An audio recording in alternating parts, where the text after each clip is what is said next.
all have our preconceived ideas about what somebody with a big ego looks like. And we want nothing to do with being arrogant and conceited and self-centered like that. But what does having an ego mean? How does it establish itself? What does it look like? And how does it affect us? Glad you asked.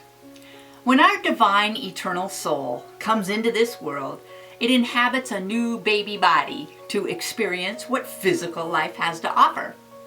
Babies and toddlers charm us with their wonder and curiosity and way of experiencing their fresh new world.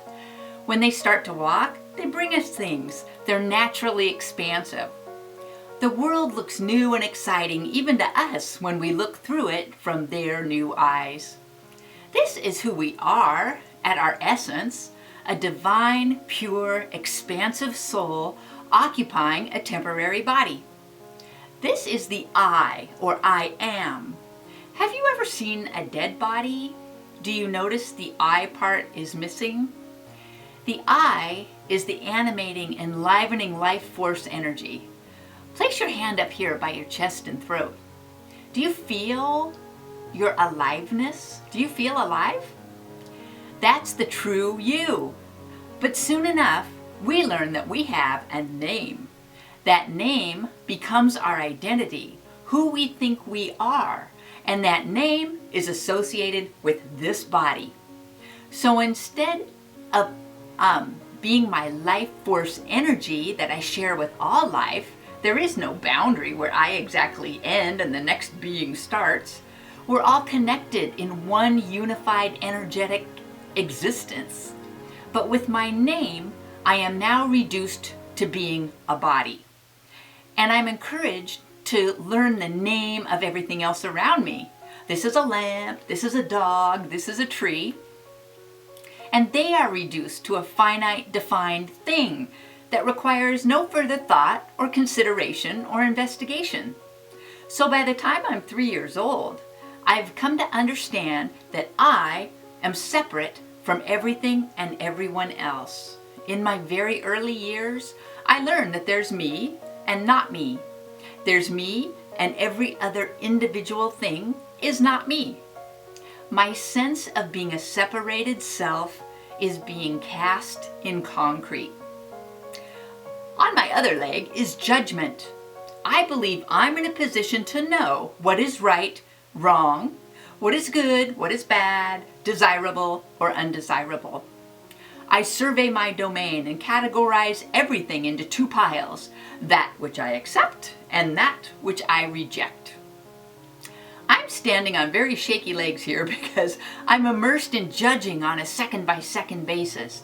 There's nothing to support my true self, my divine self, that clear, light, open self. This is what we're programmed to be and do. No one is exempt. It's the ego developing the false self. We start to limit ourselves. Have you ever watched an expansive child or grandchild maybe who, if asked to come on up here and sing for us, would be more than happy to do so? But then through the years, we begin to contract, to get smaller. If I asked you to come up here and sing for us, would you? Heck no! It'd probably be very distressing and you might just feel humiliated. I have this exact fear right now practicing for my piano recital. On my bucket list, I've always wanted to play Clair de Lune. I took up piano again after 30 years off, and that was after a 20-year hiatus, and it's not coming easily anymore. The fingers and brain just don't work like they used to, and it's embarrassing. This is the third summer I've worked on this piece, and I'm determined to play it next month for our little group. It will take all the spiritual tools in my entire arsenal to prepare myself to get through this with a modicum of grace and dignity. All these ridiculous fears and limitations that control us. My ego, myself with a little s, is telling me what I can and can't do, what I have to do, what I'm allowed to do. We've squeezed ourselves down to a very small and cramped space. As we grow up, we're consumed with, will I fit in? And what will people think? Then we have our defenses. Judgment has taught us that we're in conflict with all those I've judged bad and inappropriate. The ego loves and feeds on conflict. Did you get that? The ego feeds on conflict, on judgments. We've learned how to defend ourselves from these enemies that we've invented through avoidance, talking with like-minded groups about how stupid they are, dismissing them, attacking them. This all happens individually and collectively.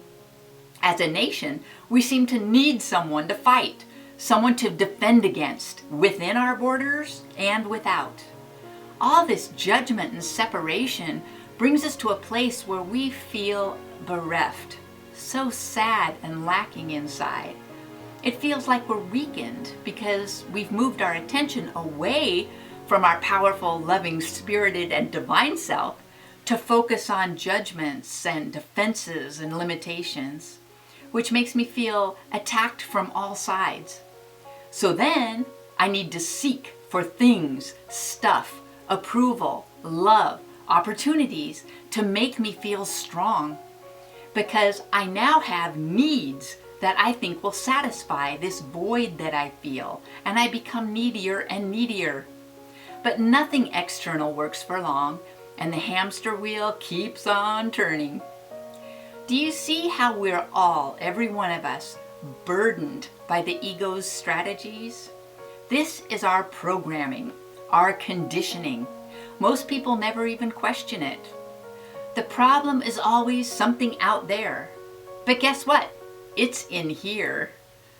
That out there is a reflection of what's in here.